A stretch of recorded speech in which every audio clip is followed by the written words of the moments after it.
আসসালামু আলাইকুম। আজকে আমি তৈরি করব দারুণ মজার একটি কলার পুডিং রেসিপি। এতটাই মজার এই কলার পুডিংটা বানিয়ে না খেলে আপনাদের বিশ্বাসই হবে না। তো এই দারুণ মজার কলার পুডিংটা তৈরি করার জন্য এখানে আমি দুটো সাগর কলা নিয়েছি।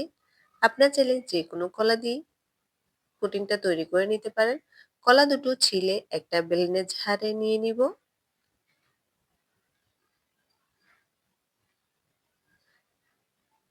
এর মধ্যে দিয়ে দিব দুটো ডিম। ডিম দুটোকে ভেঙে আমি দিয়ে দিচ্ছি।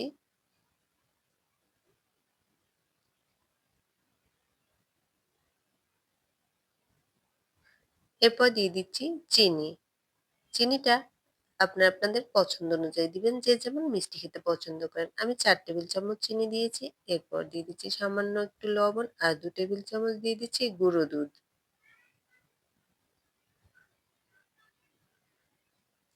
এরপর দিয়ে দিচ্ছি তরল দুধ। এখানে আমি মেজারমেন্ট কাপে ১.৫ কাপ তরল দুধ দিয়ে দিচ্ছি। এরপর সবকিছু ভালোভাবে ব্লেন্ড করে নিব। ব্লেন্ড করে নেওয়া হয়ে গেছে। এরপর আমি ক্যারামেল তৈরি করে নিব। ক্যারামেল তৈরি করার জন্য যে পাত্রে আমি পুডিংটা সেট করব, সেই পাত্রে ২ টেবিল চামচ চিনি দিয়ে ক্যারামেল তৈরি করে নিচ্ছি।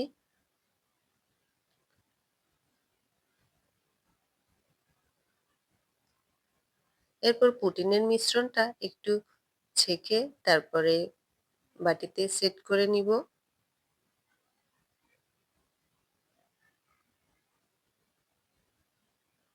অবশ্যই কিন্তু এই মিশ্রণটা একটু ছেঁকে নিতে হবে। দেখুন কতটা ময়লা বেরিয়েছে। এরপর ঢাকনা দিয়ে ঢেকে চুলায় বসিয়ে দিব। চুলায় আমি পানির মধ্যে একটা স্ট্যান্ড বসিয়ে দিয়েছি। এরপর পুডিংয়ের বাটিটা বসিয়ে দিয়ে ঢাকনা দিয়ে ঢেকে দিচ্ছি। ০.৫ ঘন্টা ওয়েট করছি। ০.৫ ঘন্টা পর চলে আসলাম। দেখব পুডিংটা হয়েছে কিনা।